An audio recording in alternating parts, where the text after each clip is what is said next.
Mi hermana siempre decía que no estudió por cuidarme cuando éramos chicos y que yo le debía todo. Así que para su cumpleaños, le regalé la matrícula de la carrera que siempre soñó. Se puso histérica, diciendo que le arruiné la vida. Le respondí, no, solo hice que todos vieran la mentira que llevas años contando. Mi hermana Sofía y yo crecimos bajo el mismo techo de 2 habitaciones y demasiadas responsabilidades mal repartidas.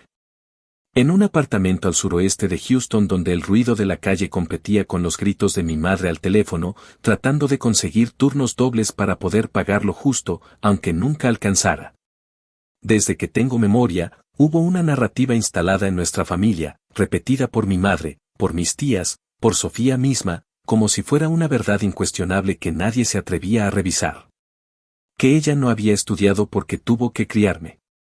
No importaba si la situación no cuadraba con lo que yo recordaba o si yo no encajaba con la versión de la niña a la que cuidaban a tiempo completo. Esa historia ya se había vuelto dogma. Y cualquier cosa que yo lograra, una beca, un trabajo, un título, incluso una pinche salida al cine, venía con una coletilla dicha en tono mártir, es que yo me sacrifiqué por ti.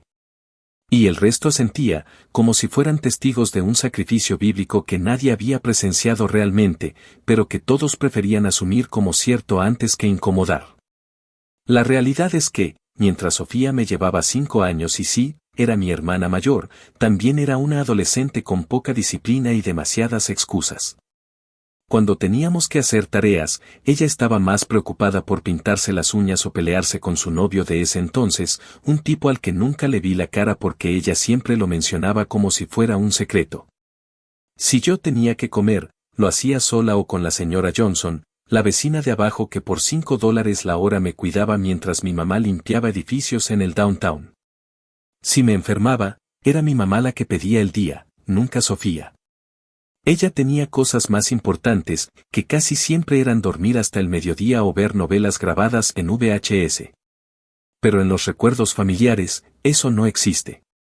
Lo que existe es su versión, que renunció a todo por ser mi niñera no pagada.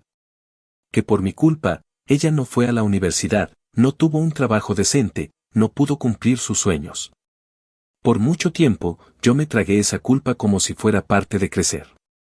Me quedé callada cada vez que decía frente a otros que si ella era mesera y yo trabajaba en una clínica era porque ella dejó todo por mí. Me tragué las ganas de responder cuando en cada fiesta familiar hacía su numerito de contar lo mucho que se esforzó mientras yo no tenía idea de lo que costaba la vida. Incluso me hice la loca cuando una vez dijo que ella me había enseñado todo, como si yo no hubiera pasado media infancia sola, haciendo tareas por mi cuenta en una mesa coja. O aprendiendo a leer con los libros donados por una profesora que se apiadó de mí en 4º grado. Viví años dejándole el crédito de cosas que no hizo, solo para no quedar como la malagradecida de la familia. Porque si yo decía algo, me caían encima. Que cómo le hablas así a tu hermana. Que ella es así porque la vida no le dio. Que vos, en cambio, tuviste suerte. Pero la verdad es que mi hermana no tuvo mala suerte. Tuvo oportunidades que no quiso tomar. Mamá la inscribió en un programa técnico que ella dejó a los 2 meses porque decía que la profesora le tenía bronca. Luego consiguió un trabajo en un call center donde duró menos de 1 año porque no iba a aguantar que un pendejo me diera órdenes. Cuando se metió a clases de GED, abandonó después del primer examen diciendo que no tenía cabeza para eso. Y cada vez que fracasaba en algo, la explicación era la misma, es que me tocó criar a Camila. Yo. La excusa perfecta. Y cuando alguien la miraba con cara rara, ella añadía que mamá no estaba nunca y que alguien tenía que hacerse cargo. Lo más irónico es que cuando yo me gradué, ella no fue a la ceremonia porque le dolía el estómago, aunque todos sabíamos que no quería que la miraran como la que se quedó atrás. Durante años me tragué el discurso completo, porque era más fácil cargar con la culpa que pelear con una mentira que todos preferían. Pero con el tiempo, cuando empecé a hacer mi vida, a trabajar, a estudiar por las noches para avanzar en la clínica, empecé también a cansarme. Me cansé de caminar sobre cáscaras de huevo cada vez que hablaba de mis logros. Me cansé de fingir que no me dolía cuando ella decía con esa sonrisa torcida que yo tuve la vida que a ella le robaron. Y sobre todo, Me cansé de dejar que esa mentira se siguiera contando como si fuera verdad absoluta. Así que el día que cumplió 32, después de un año entero repitiendo frente a medio mundo que lo único que siempre quise fue estudiar pero ya era tarde, decidí hacer algo. No por ella, sino por mí. Porque estaba harta de que esa historia me persiguiera en cada maldito evento familiar. Porque estaba harta de ser la villana del cuento de Sofía. Y porque ya era hora de que, si tanto decía que quería estudiar, tuviera la oportunidad de hacerlo. A ver qué hacía con ella. Así fue como compré su matrícula completa en el Houston Community College, junto con los materiales del primer semestre, el pase de transporte y hasta la mochila. Y lo envolví en un sobre bonito, con su nombre escrito con marcador dorado, porque si íbamos a reventar su historia, que fuera con estilo. Lo que no imaginaba era el nivel de drama que iba a desatar con eso. Ni las palabras que iba a escuchar después. Ni lo mucho que ese regalo, que yo creí generoso, iba a convertirse en el detonante de una verdad que todos llevaban años evitando. Y fue ahí, justo ahí, donde comenzó mi venganza. No con gritos, ni insultos, ni portazos. Sino con una matrícula pagada, una verdad al descubierto y una hermana que por primera vez en su vida se quedó sin excusa. Actualización 1. Pasaron exactamente 48 horas desde esa fiesta hasta que el teléfono empezó a sonar sin parar. Yo había regresado a casa con una mezcla rara entre alivio y culpa, como si acabara de sacar una piedra del zapato que llevaba toda la vida jodiéndome el pie, pero que, por costumbre, ya ni sentía del todo. Recuerdo que esa noche me acosté tarde, no porque estuviera angustiada, sino porque mi cuerpo estaba vibrando. Había soltado una bomba en pleno cumpleaños y todos los que estaban ahí lo sabían. La tensión en el ambiente era tan espesa que podías cortarla con un cuchillo. Nadie me dijo nada directamente, pero bastó con ver las caras, los susurros, los platos medio servidos que nadie tocó. El pastel intacto con el nombre de Sofía escrito en chantilly rosa que terminó siendo más símbolo de sarcasmo que de celebración. Yo me fui sin mirar atrás, aunque sentía las miradas clavadas como cuchillas. Y aún así, esa noche dormí como no dormía hacía años, sin repasar en mi cabeza cada frase que había dejado pasar, sin quedarme en silencio tragando las mismas historias que nunca cuestioné. Al día siguiente fue como si abrieran la jaula de las hienas. Mi mamá fue la primera. Me llamó temprano, como a eso de las 7 de la mañana, justo cuando estaba por salir a trabajar. No preguntó si tenía tiempo, no se preocupó por saber cómo estaba, solo fue directo al reclamo con esa voz que se le pone cuando quiere que sientas vergüenza sin necesidad de gritar. Me dijo que lo que había hecho era una hijueputada, que cómo se me ocurría regalarle esa humillación a mi hermana justo en su cumpleaños, delante de toda la familia. Dijo que había sido cruel, innecesaria, que si de verdad quería ayudar, podía haberlo hecho en privado, sin el teatro. Que Sofía se había pasado toda la noche llorando, que no había querido ni comerse su pastel, y que estaba devastada. Yo escuchaba en silencio, apretando la mandíbula, sintiendo cómo la rabia me subía desde el estómago, no porque me doliera lo que decía, sino porque ya sabía que iba a pasar. Mamá no podía evitar ponerse del lado de Sofía. Siempre había sido así. Si ella lloraba, entonces todo lo que pasaba alrededor debía adaptarse a su llanto.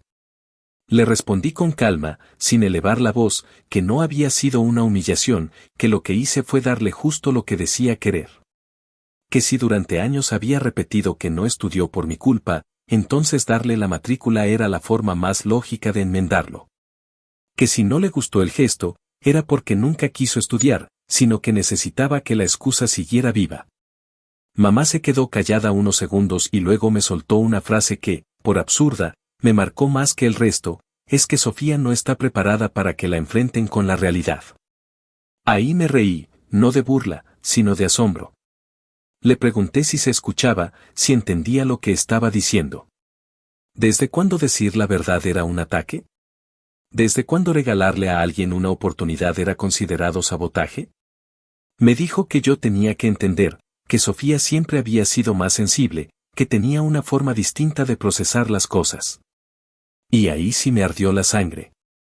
Porque nadie se preocupó por cómo procesé yo las veces que me hicieron sentir como una deuda con piernas.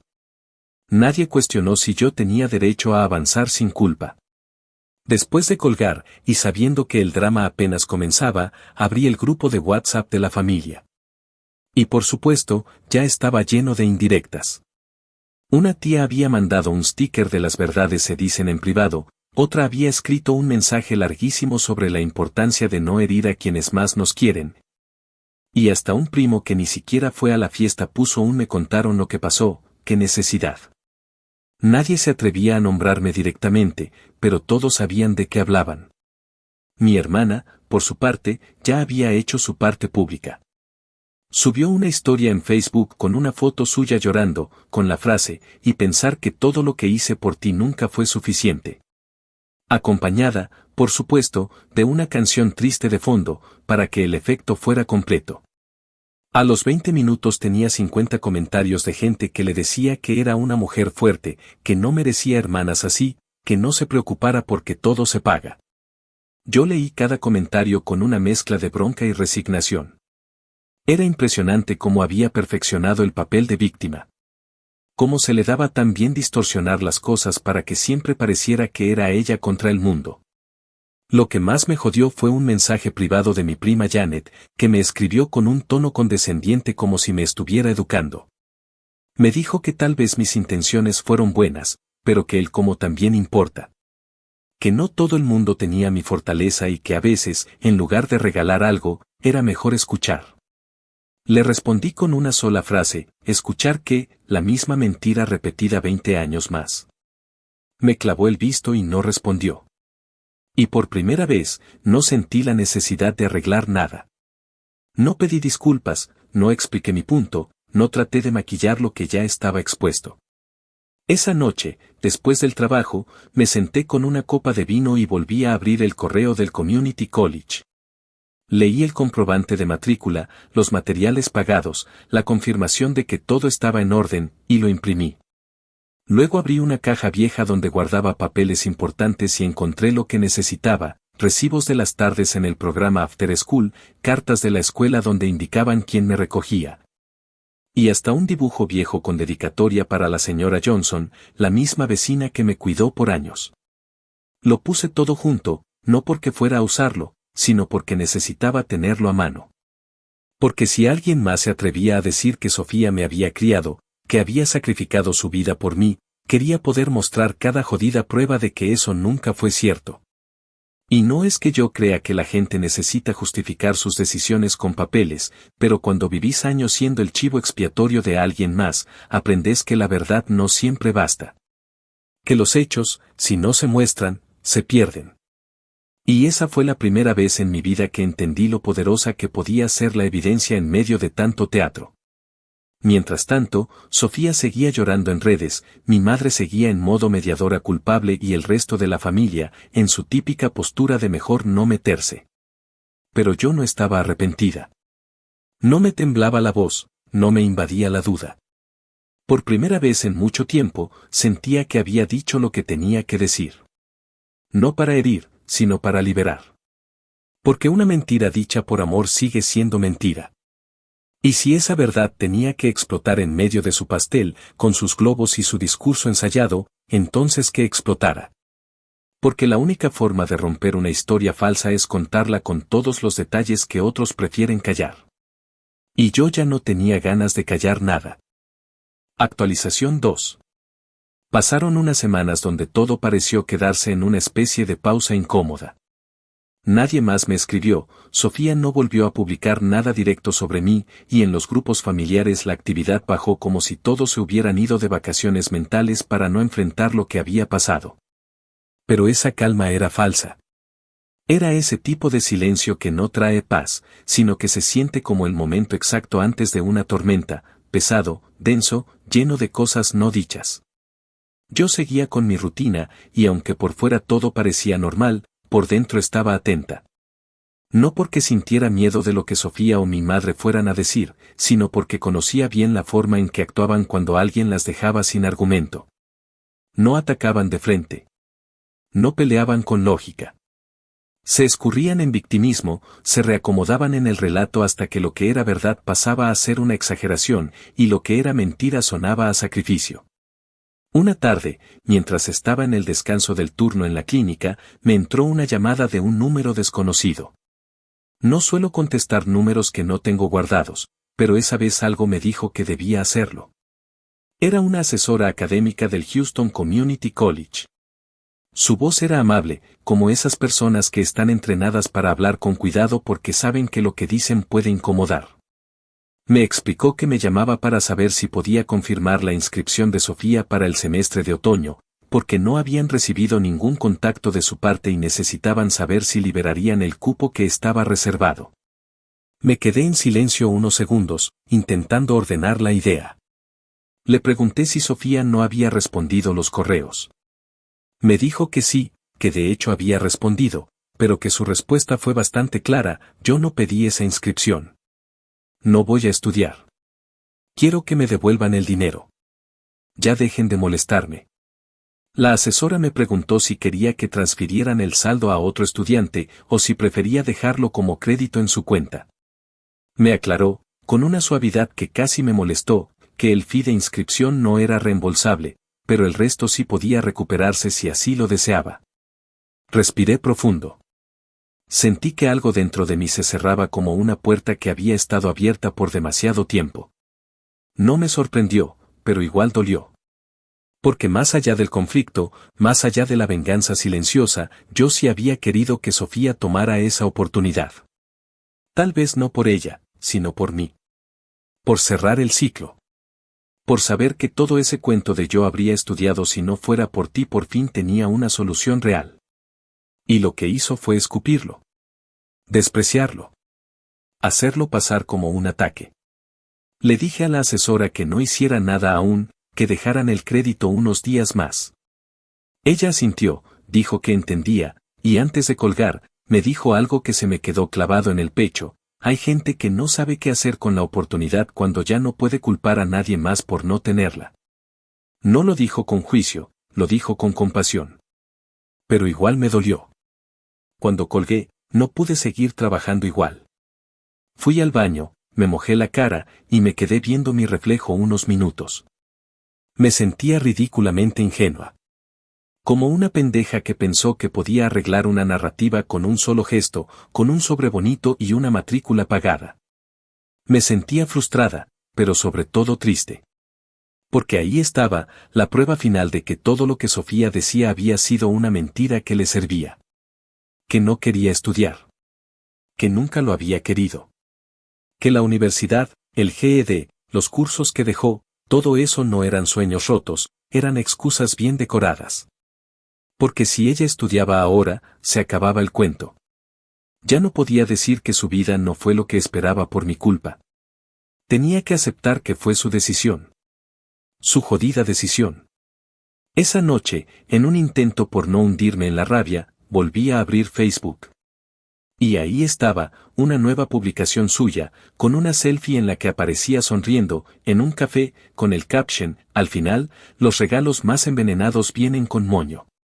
Y abajo, sus amigas dándole like, comentando que ella merecía más, que la envidia de los demás no podía con su brillo, y una que incluso puso: la gente no cambia, solo finge mejor. Cerré la app de inmediato, antes de caer en la tentación de responder. Porque sabía que, si respondía, iba a terminar enredada en otra pelea donde yo era la insensible, la calculadora, la que no sabía cuándo parar.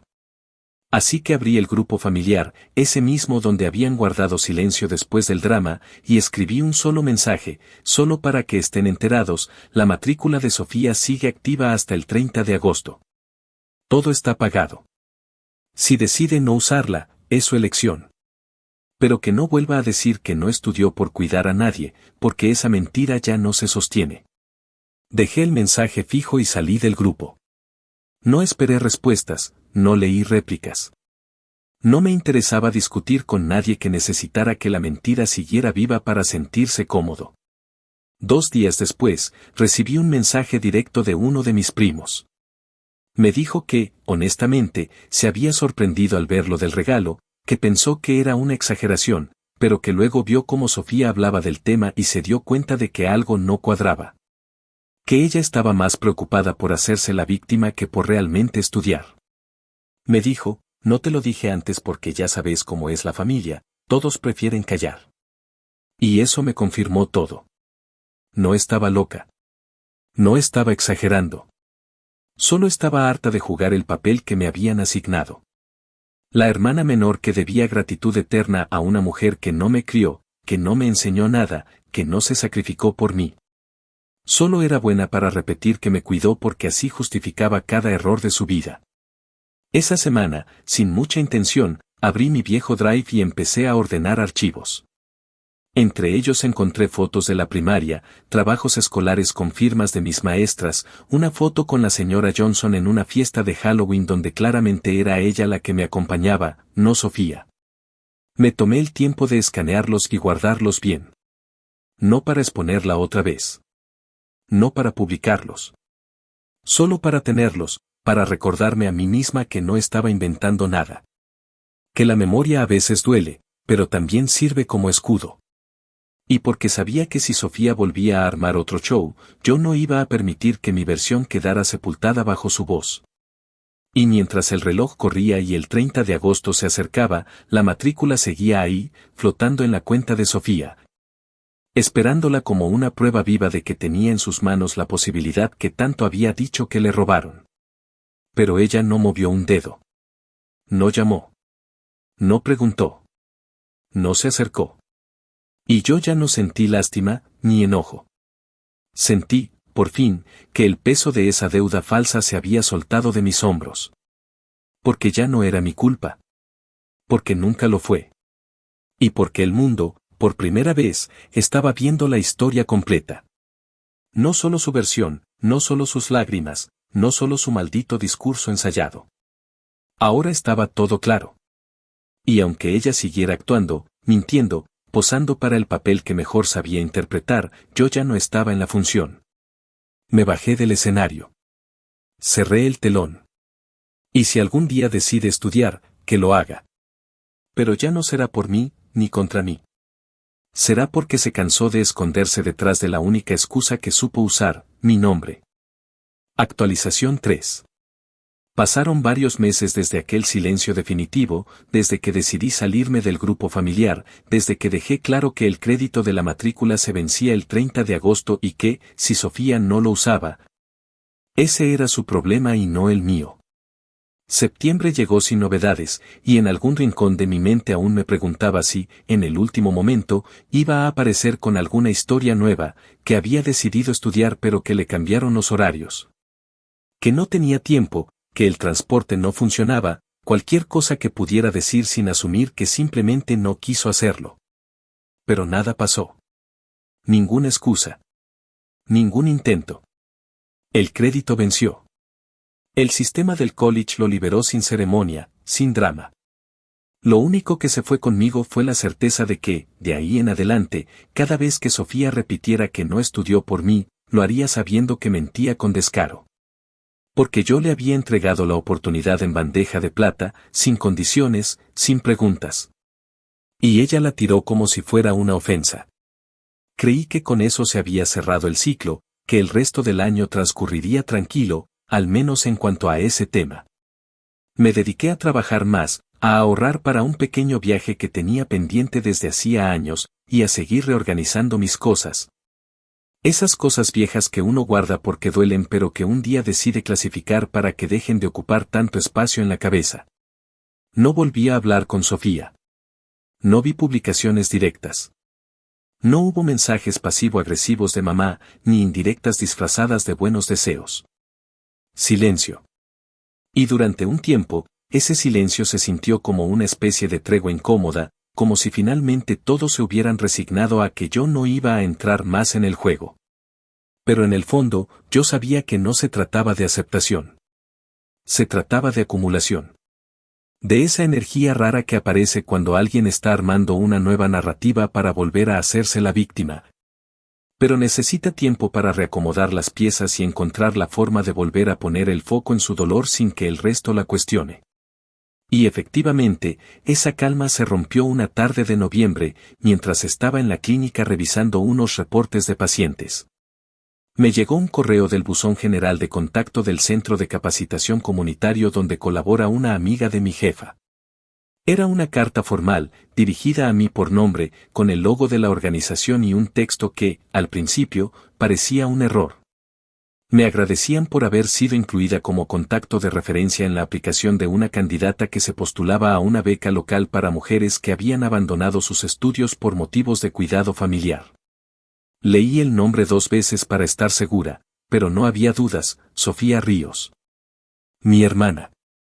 Había vuelto a usar esa historia, solo que ahora como material de postulación para un apoyo económico que se entregaba a mujeres que habían sido cuidadoras de familiares durante su adolescencia. En ausencia de figuras parentales o ante situaciones de alta vulnerabilidad. La sola frase me revolvió el estómago. Ahí estaba otra vez, vendiendo la misma versión de siempre, esa en la que yo era una niña indefensa y ella la hermana mártir, la que dejó sus estudios para cuidar de mí mientras mamá trabajaba. Una historia que no solo era falsa, sino que ahora estaba usando para recibir dinero. Respiré hondo. Cerré el correo. Lo dejé reposar unos minutos, como si necesitara asegurarse de que no estaba leyendo mal. Pero no. Lo volví a abrir y ahí estaba todo, su ensayo personal, donde detallaba cómo su infancia se vio interrumpida por la necesidad de cuidar de su hermanita menor, cómo cocinaba, supervisaba tareas. Asistía a reuniones escolares y acompañaba al médico. Un texto dramático, lleno de frases cuidadosamente escritas para apelar a la lástima. Y ahí, como si fuera poco, aparecía mi nombre. Decía que mi hermana menor puede dar fe de todo esto, ya que aún recuerda cómo pasábamos tardes enteras repasando matemáticas y cómo me esperaba despierta para que le leyera cuentos antes de dormir. Nunca en mi vida Sofía me leyó un cuento. Ni uno solo. Si había cuentos en mi infancia, fueron los de la biblioteca de la señora Johnson. Si había ayuda con matemáticas, era de las tutoras del After School Program que mamá pagaba cada semana con lo poco que le quedaba. Me hervía la sangre. No solo por la mentira descarada, sino porque estaba usando mi nombre para validar esa mentira. Porque me había incluido sin consultarme, sin pedirme permiso. Porque volvía a usarme como soporte de una historia que ya le había demostrado que no podía sostenerse. Le respondí al correo con la mejor educación que fui capaz de reunir en ese momento. Dije que, efectivamente, yo era Camila Ríos, su hermana menor. Que agradecía el contacto, pero que me sentía obligada a aclarar que la versión presentada por Sofía no era coherente con los registros reales. Adjunté, sin necesidad de justificarme más, copias de recibos de pagos a servicios de cuidado infantil, notas de la escuela firmadas por personal que me acompañó en esa etapa, e incluso un documento viejo donde se indicaba que mamá había sido la única tutora autorizada durante todos mis años escolares. No acusé, no insulté, no hice escándalo. Solo compartí hechos. Fechas. Nombres. Datos. Para mí no era necesario agregar ningún adjetivo. La verdad, desnuda, era suficiente. Un par de semanas después, recibí otro correo del mismo programa. Esta vez, agradecían mi sinceridad y me informaban que, tras revisar toda la documentación, habían decidido asignar la beca a otra postulante. Una joven madre soltera de 19 años que había criado sola a sus 2 hermanos menores tras la deportación de su madre. Una historia que, según la carta, había sido difícil de seleccionar, pero que no dejaba dudas de que su caso representaba, de verdad, lo que el programa buscaba. Me alegré por esa chica. Sentí que, al menos, la ayuda iba a parar a alguien que sí la merecía. Pero el nudo en el estómago seguía ahí. Porque aunque Sofía no recibiera el dinero, yo sabía que su intento no se iba a quedar ahí. Y no me equivoqué. Una tarde de diciembre, mientras salía de la clínica, la vi. Estaba parada justo en la acera, esperándome. Con los brazos cruzados, el ceño fruncido y esa cara que siempre pone cuando está por hacer un escándalo. Me acerqué con cautela, sin ganas de discutir en la calle. Pero ella no me dio opción. En cuanto estuve cerca, me lanzó un "te crees mejor que yo, ¿verdad?", sin siquiera saludar. Le pregunté qué carajos quería. Me dijo que lo sabía todo, que se había enterado de que yo la había delatado en el programa de becas, que gracias a mí ahora estaban cuestionando toda su aplicación y que la habían hecho sentir como una estafadora. La miré en silencio unos segundos, y le dije que si la habían hecho sentir así, era porque había actuado como tal. Que nadie le pidió que inventara una historia y que mucho menos usara mi nombre sin mi consentimiento. Se puso como loca. Me gritó que yo siempre había querido hundirla, que no me bastó con arruinarle su cumpleaños, sino que ahora también me metía con su futuro. Que si yo era feliz viéndola mal. Que era una maldita traicionera de mierda. No respondí. Solo le dije que si volvía a usar mi nombre para justificar sus fracasos, iba a tomar acciones legales. Se quedó callada un segundo, como si la palabra legal la hubiera despertado. Luego soltó un vete a la mierda, Camila, y se fue caminando rápido, con los ojos llenos de lágrimas, como si el papel de víctima volviera a invadirle el cuerpo. Esa noche no dormí bien. No porque dudara, no porque me sintiera culpable. Sino porque, de fondo, aún dolía que mi hermana fuera capaz de tanto. Que necesitara manipular así la historia para seguir sosteniendo un personaje que ya no se le sostenía por ningún lado. Porque no se trataba solo de un resentimiento antiguo. Era una decisión consciente de seguir mintiendo, de seguir usándome como excusa. Y esta vez, ni siquiera para ganarse un aplauso. Para ganarse dinero. Para obtener una ayuda que otras mujeres, de verdad, necesitaban. Y aunque había logrado frenarla, sabía que eso no la iba a detener. Sabía que todavía le quedaban 1000 maneras de torcer la realidad para que todo volviera a girar en torno a su dolor inventado.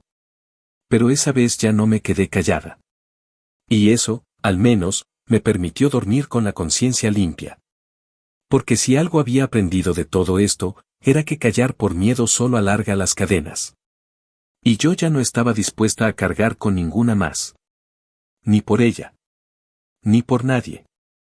Actualización 4. Pasaron un par de meses más y con ellos llegó diciembre, ese mes que en mi familia siempre ha sido menos celebración y más teatro colectivo. Desde que tengo memoria, las fiestas navideñas en casa de la abuela siempre fueron el escenario perfecto para que las heridas no resueltas se disimularan con villancicos. Regalos mal envueltos y cenas donde nadie hablaba de lo que realmente importaba. Todos se ponían sus mejores camisas y sus peores máscaras, fingiendo que éramos una familia funcional, mientras por debajo del mantel hervían viejos resentimientos, alianzas traicioneras y pactos de silencio. Yo no pensaba ir. Después de todo lo que había pasado con Sofía, después de la pelea frente a la clínica, de la mentira en la postulación a la beca, del escándalo que armó culpándome de su desgracia como si no fuera ella la que había construido su propio desastre, no me nacía aparecer. No quería ser parte de otra noche donde la tensión se corta con cuchillo pero nadie dice nada en voz alta. No quería estar ahí solo para que alguien más tuviera la oportunidad de lanzarme indirectas entre brindis y platos de ensalada de coditos. Pero fue mi madre quien me llamó una tarde mientras yo salía del trabajo, con esa voz temblorosa que le sale cuando ya está agotada, y me pidió que fuera. No me lo exigió. No me chantajeó como otras veces. Solo me dijo que estaba cansada, que este año no quería que faltara nadie, que lo único que pedía era una noche en paz. Y aunque parte de mí sabía que probablemente iba a arrepentirme, decidí ir. No por ella, ni por la familia, ni por el deber. Fui por mí. Para demostrarme que ya no tenía miedo. Que no me iban a quebrar con una frase mal dicha. Que ya no estaba dispuesta a quedarme callada si alguien intentaba, otra vez, retomar el viejo libreto de pobre Sofía. Y así, con una botella de vino barato y un pie de manzana en la mano, llegué a casa de la abuela el 24 por la noche.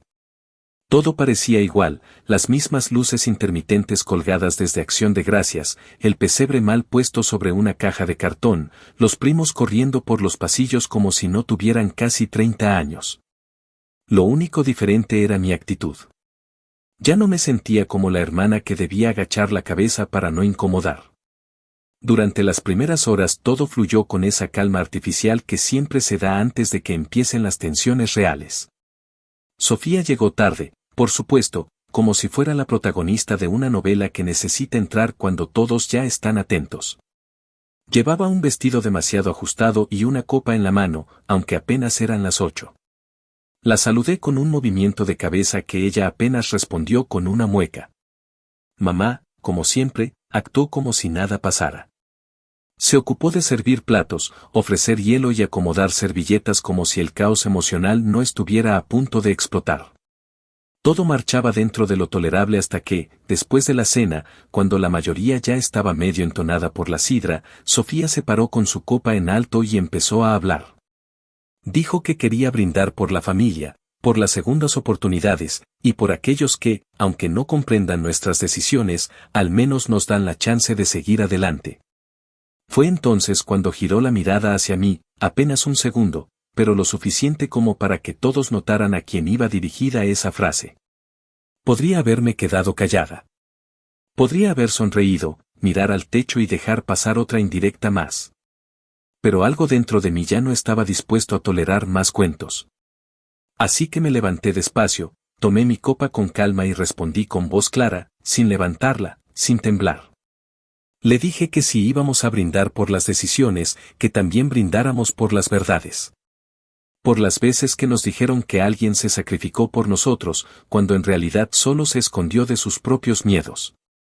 Que brindáramos por la valentía de quienes aceptan sus errores sin inventar versiones cómodas. Y que, ya que estábamos en familia, que no necesitábamos repetir discursos viejos para parecer víctimas. Sofía puso los ojos en blanco, rió por lo bajo y dijo que algunas personas no pueden soportar no ser el centro de atención ni en Navidad. Y ahí, sin perder el control, me acerqué un poco y le dije en voz baja pero firme que si de verdad estaba tan dolida por mi existencia, podía dejar de nombrarme en sus historias. Que su vida, sus decisiones, su fracaso académico, no eran mi culpa.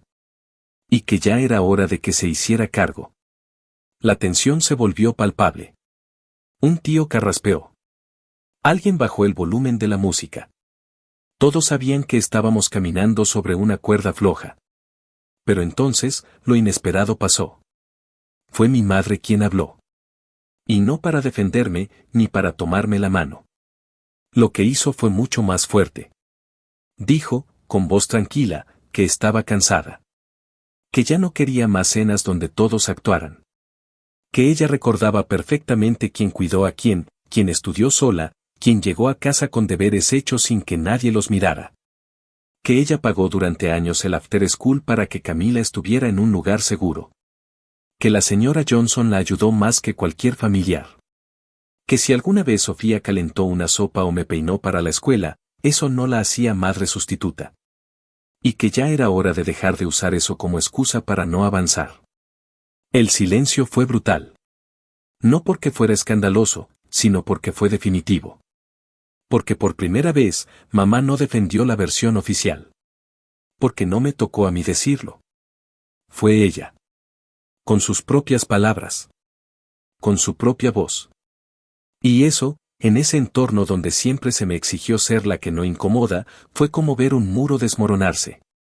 Sofía se quedó sin habla. La copa le temblaba en la mano. Apenas alcanzó a decir que era una exageración y que mamá estaba confundida. Pero nadie compró esa excusa. No esta vez. No después de tantos años. No después de tanta mentira. Esa noche no terminó con abrazos ni reconciliaciones. Sofía se fue temprano, ofendida, sin despedirse. Algunos intentaron suavizar las cosas con chistes, con chismes de otros primos, con música. Pero el clima ya había cambiado. Porque lo que se había dicho no podía desdecirse. Porque el relato se había roto. Porque ya no había espacio para seguir culpándome de su estancamiento. Y yo, por primera vez en mucho tiempo, sentí que no estaba sola. Que aunque había sido yo quien detonó todo, ya no me tocaba cargar con la cruz entera. Que mamá, aunque tarde, aunque a medias, había dado un paso. Y eso, aunque no lo curé todo, fue un alivio que no esperaba sentir. Porque cuando pasas tanto tiempo luchando contra una mentira, aprendes a conformarte con migajas de verdad. Y esa noche, entre los restos de una cena fría y el silencio de una sala donde por fin se rompió el guión, entendí que mi venganza no había sido el escándalo, ni el regalo con matrícula. Fue quedarme. fue hablar. Fue resistirme a seguir siendo el personaje que otros necesitaban para justificar su miseria. Y al final, ver cómo la verdad se colaba entre las grietas, fue más poderoso que cualquier grito. Porque ese tipo de verdades, una vez que salen, no pueden volver a esconderse. Actualización 5. Casi un año después de esa Navidad que, sin necesidad de explosiones ni platos rotos, desmanteló una estructura de mentiras que llevaba 2 décadas sosteniéndose por pura inercia y conveniencia familiar. La vida se acomodó en un nuevo tipo de normalidad. Una normalidad que ya no se sostenía sobre el silencio, sino sobre la incomodidad inevitable que deja la verdad cuando se dice sin pedir permiso. Y aunque nunca esperé que esa cena marcara un antes y un después tan claro, lo cierto es que a partir de esa noche ya nadie volvió a repetir que Sofía me crió, ni que yo le debía algo. Los comentarios indirectos se extinguieron, los discursos del sacrificio fueron enterrados sin funeral y, quizás lo más simbólico, fue que la propia Sofía pareció entender que había llegado el límite. No por convicción. No por dignidad. Sino porque, por primera vez, ya no tenía una sala llena de gente dispuesta a aplaudirle su papel de mártir. Durante meses no supe nada de ella. Ni llamadas, ni publicaciones con indirectas, ni apariciones dramáticas. Fue como si hubiera desaparecido por completo del mapa. Mi madre tampoco la mencionaba, al menos no frente a mí, y si lo hacía con otros, ya no llegaba a mis oídos, porque después de lo que se dijo aquella noche, la familia optó por un silencio prudente que más que respeto. Era miedo. Miedo a que volviera a pasar lo mismo. Miedo a que alguien más dijera una verdad incómoda que arruinara otro evento familiar. Pero yo no extrañaba su presencia. No necesitaba explicaciones ni reconciliaciones. No esperaba disculpas, ni redención. Solo quería seguir adelante con mi vida, tranquila, sin que mi nombre apareciera en la próxima tragedia autoescrita de mi hermana. Y sin embargo, un día cualquiera, sin aviso ni preludio, Sofía volvió a escribirme. Fue un mensaje escueto, casi irreconocible viniendo de ella. Sin adornos, sin drama, sin insultos. Solo decía: voy a empezar un curso de contabilidad básica en el centro comunitario. Lo pagué yo. Supongo que necesitaba decirlo. Me tomó por sorpresa. No por la noticia en sí, sino por el tono. Porque por primera vez, después de tanto tiempo, no venía disfrazado de reproche, ni de exigencia. Era casi humano. Me quedé mirando la pantalla unos segundos, preguntándome si responder, qué decir, si valía la pena. Al final, opté por la neutralidad. Le contesté que me parecía bien, que si necesitaba libros podía prestarle algunos de cuando hice mi curso de administración, y le deseé suerte. Nada más. No hubo abrazos digitales, ni signos de exclamación, ni una intención de fingir cercanía que no existía. Fue un intercambio funcional. Civilizado. Lo más parecido a una tregua silenciosa. Pero como siempre pasa con Sofía, la calma fue efímera. A los pocos días volvió a escribirme, esta vez con otro tono. Me preguntó si podía ayudarle con la compra de un carro usado. Dijo que había encontrado uno en buenas condiciones, que el interés era bajo, pero que necesitaba que alguien firmara como codeudor para poder acceder al financiamiento. Dijo, textual, que sería un gesto lindo después de todo lo que vivimos. Ahí sí sentí que la paz era un espejismo. No habían pasado ni 2 semanas desde que me notificó, con supuesta humildad, que iba a estudiar por su cuenta, y ya estaba buscando cómo volver a amarrarme a su narrativa. Le respondí con la misma calma con la que uno responde cuando ya no está dispuesto a entrar al círculo. Le dije que no. Sin rodeos. Sin adornos. Le expliqué que mis límites no habían cambiado. Que me parecía muy bien que estuviera haciendo algo por ella misma, pero que eso no significaba que ahora podía volver a hacerme responsable de su vida. Y que, sinceramente, después de tantos años arrastrando su frustración y su culpa sobre mí, ya no me quedaban ganas de cargar ni un papel con su nombre. Lo que vino después fue lo que siempre aparece cuando Sofía no consigue lo que quiere: manipulación emocional. Me escribió varios párrafos diciendo que yo seguía creyéndome superior, que siempre la miré por encima del hombro, que aunque ella tratara de cambiar, yo no le daba espacio. Que nunca iba a perdonarme por haberla humillado públicamente. Todo con ese tono pasivo-agresivo que mezcla el reclamo con la autocompasión, esperando que uno se sienta culpable y ceda. Pero esta vez no hubo temblores en las manos. No hubo lágrimas. No hubo dudas. Solo le contesté lo necesario. Le dije que si su forma de pedir ayuda era recordarme todos los males que, según ella, le causé, entonces aún no había entendido nada. Que nadie que esté cambiando de verdad necesita recordar constantemente lo que le hicieron. Que si iba a estudiar, que lo hiciera por ella, y si iba a odiarme, que lo hiciera con ganas, pero sin seguir usándome como excusa para cada decisión que no se atrevió a tomar. Me bloqueó al instante. No porque estuviera herida, sino porque esa es su forma de castigar cuando no obtiene lo que quiere, cortar comunicación, fingir desinterés, y luego aparecer cuando cree que el terreno está fértil otra vez. No la busqué. No pregunté por ella. No hice el esfuerzo por ver si realmente había empezado el curso. Me limité a seguir con mi vida, con la tranquilidad que da saber que ya no tenía una cadena atada al cuello cada vez que mi hermana respiraba. Pero la vi. No mucho después. Un lunes por la mañana, mientras salía de hacer unas compras en la farmacia, la vi entrando a la biblioteca del barrio con una libreta y un café en la mano. No me vio. No me saludó. Caminaba con prisa, con la cabeza gacha, como alguien que quiere pasar desapercibida pero que igual está haciendo lo que tiene que hacer. Y por primera vez en años, sentí algo que no era rabia, ni tristeza, ni cansancio. Sentí paz. Porque ahí estaba ella, por fin, enfrentando su vida sin mí como excusa. Y eso, más que cualquier otra cosa, era la prueba de que mi venganza había funcionado. No fue una venganza de gritos, ni de portazos. Fue una venganza lenta, meticulosa, callada.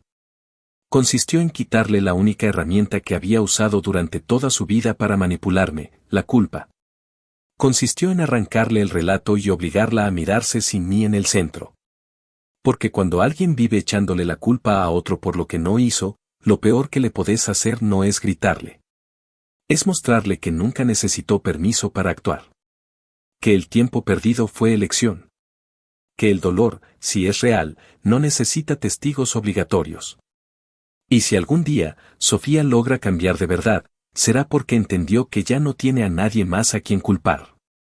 Porque el telón cayó, y en medio del silencio incómodo, se dio cuenta de que estaba sola en su escenario. Y tal vez, solo tal vez, eso sea lo mejor que pudo pasarle. Actualización final.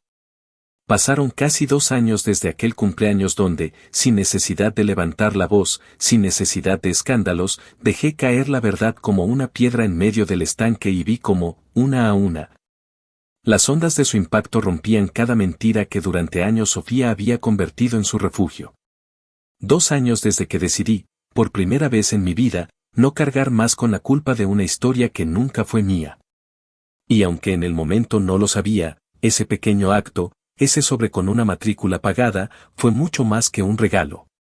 Fue una declaración de guerra contra todo lo que habían usado para mantenerme en deuda emocional desde que tenía uso de razón. Una deuda que no existía, pero que me habían repetido tanto que terminé creyendo que sí. Hoy puedo mirar atrás sin sentir ese nudo en el estómago. No porque todo esté resuelto, no porque Sofía y yo nos hayamos reconciliado, ni porque de pronto la familia se haya transformado en un modelo de comunicación emocional sana. No. Nada de eso pasó. Lo que pasó es que, con el tiempo, las cosas se acomodaron. No como uno espera, sino como pueden.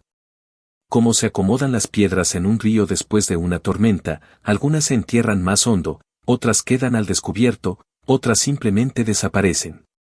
Sofía terminó el curso de contabilidad básica.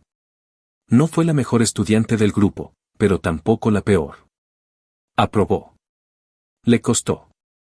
Tuvo que repetir un par de unidades. Pero lo hizo. Sin ayuda, sin becas, sin mi nombre puesto como aval.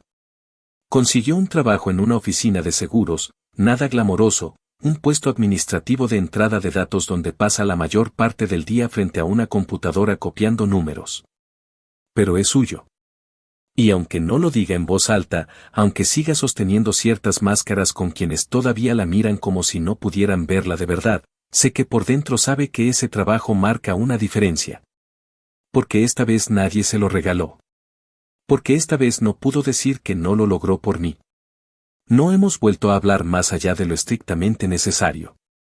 Mensajes cortos para cumpleaños, alguna conversación superficial cuando coincidimos en casa de mamá o en los cumpleaños de los más chicos.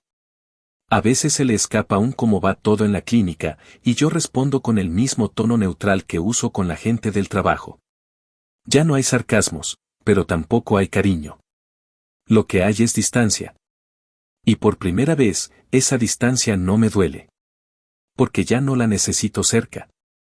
Porque ya no estoy esperando su aprobación, ni sus disculpas, ni que algún día venga a reconocer todo lo que hizo o dijo. Dejé de esperarlo. Y al hacerlo, recuperé una parte de mí que creí perdida. La parte que no tenía que justificar cada logro. La parte que no se sentía culpable por estudiar, por avanzar, por tener ambición, por ser la hija que no se quebró. Mamá, por su lado, hizo su propia transformación silenciosa. No vino a pedirme perdón con lágrimas ni con discursos. Pero cambió. Empezó a hablar de las cosas sin ese filtro automático que siempre ponía para proteger a Sofía. Un día, mientras tomábamos café en la cocina, me dijo que durante años no supo cómo ponerle nombre al resentimiento que cargaba mi hermana. Que prefería callar antes que agitar las aguas.